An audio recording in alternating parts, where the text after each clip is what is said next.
આજે આપણે મોતીમાની રસોઈમાં શીખશું વઘારેલા ભાતની રેસીપી। પહેલાં આપણે ચોખા લઈશું, પછી ચોખાને આપણે 2 થી 3 પાણી વડે ધોઈ લઈશું સારી રીતે ચોખાને।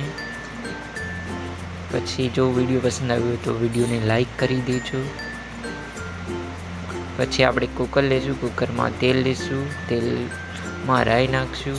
તેલ સારું એવું ગરમ થશે એટલે રાઈ ફૂટશે। પછી આપણે હળદર અને ભાતને ઉમેરશું મિક્સ કરીને।